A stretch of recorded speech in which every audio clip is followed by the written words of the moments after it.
នៅពេលធ្វើខ្ញុំគិតថាខ្ញុំឲ្យលុយគេជាសកុនចឹងទៅប៉ុន្តែគេអត់យកអញ្ចឹងហើយក៏ហេងមួយជាន់ទៀតតបមកទៀតក៏នឹកឃើញថានៅផ្ទះអត់មានលហុងទេអញ្ចឹងហើយក៏ទៅរកម្ដាយក្មេកឲ្យជួយសុំបងប្អូនសាច់ញាតិក្នុងភូមិដើមលហុងផ្លែលហុងនឹងឯងបងប្អូនអើយនៅនឹងវាអញ្ចឹងបើសិនជាយើង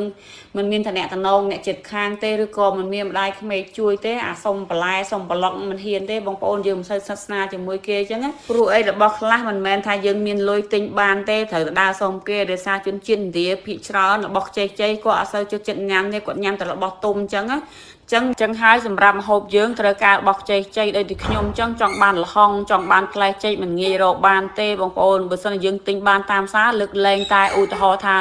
ខ្យល់បាក់ដើមចឹងទៅឬក៏ស្វាកតុបចឹងទៅក៏អ្នកស្រុកយកទៅលក់ចឹងហើយនេះនៅពេលដែលខ្ញុំត្រឡប់មកផ្ទះបងប្អូននិយាយទៅខ្ញុំនៅតែពីអ្នកស្រុកជាតិទេប៉ុន្តែផ្ទះខ្ញុំសតែដីមិនថាជាន់លើជាន់ក្រោមឬក៏ខោអាវទេបងប្អូនអើយជីវិតស្ត្រីមេផ្ទះពេលខ្លះធុញតើធ្វើការមិនចេះចប់ចឹងណា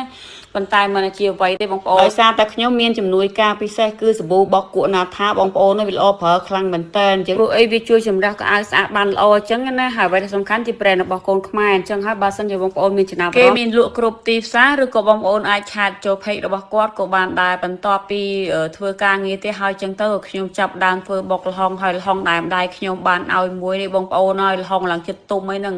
លហុងហ្នឹងបើទុកតែមួយថ្ងៃពីរថ្ងៃដឹងតែទុំត្មងនេះប៉ុន្តែនៅឃើញតែខ្ញុំចង់ញ៉ាំបុកលហុងខ្ជិលខ្វល់ក៏ចិត្តសបកតាក្រៅអញ្ចឹងទៅអាខាងក្នុងនឹកឃើញតែស្អែកខាងស្អែកប្រហែលជាស្ងោឆ្អឹងជានេះជ្រូកឲ្យសុជាញ៉ាំម្ដងទៅព្រោះនឹកឃើញថាឲ្យបានលហុងទុំអញ្ចឹងវាយកស្ងោវាឆ្ងាញ់អញ្ចឹងណាអញ្ចឹងខ្ញុំចិត្តតែក្រៅតិចទេបងប្អូនបន្ទាប់មកទៀតមកខ្ញុំចាប់ដើមយកមកយកគៀដែលខ្ញុំបានទិញនៅផ្សារមាត់សមុទ្រយកមកស្រុះមកឆាច់អញ្ចឹងទៅបន្ទាប់មកទៀតក៏ចាប់ដើមបុកលហុងតែម្ដងហើយបុកលហុងរបស់ខ្ញុំមែនណា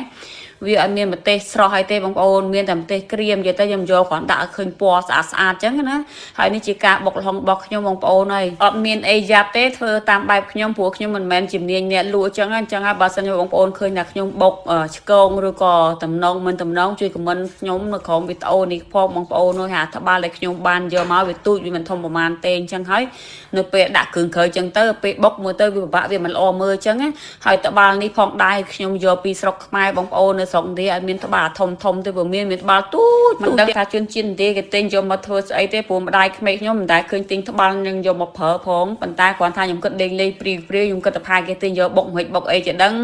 ហើយនេះបុកលហុងខ្ញុំរាល់ល្មមក៏ដួលអាចារ្យប៉ុន្តែបងប្អូនមានរឿងមួយគួរអស់សំណើចខ្លាំងមែនតើមាន fan ខមមិនឲ្យខ្ញុំថាបងមកឯងនិយាយមិនចឹងរៀងនិយាយអត់ច្បាស់រៀងញាក់អត់ញ្ចឹងនិយាយទៅខ្ញុំនិយាយចូលស្លេងមកដល់ខ្ញុំព្យាយាមធ្វើឲ្យស្លេងច្បាស់បងប្អូនប៉ុន្តែខ្ញុំសញ្ជាតិខ្ញុំវាអញ្ចឹងវាបាក់សម្រាប់ខ្ញុំខ្លាំងមែនតើហើយខ្ញុំក៏អរគុណបងប្អូនដែលជួយកែតម្រូវខ្ញុំអញ្ចឹងនិយាយទៅបងប្អូនអើយខ្ញុំពងគិតថាបើសិនជាគេតែនិយាយលេងថាដោយសัตว์សេកនៅពេលនិយាយច្បាស់អញ្ចឹងទៅ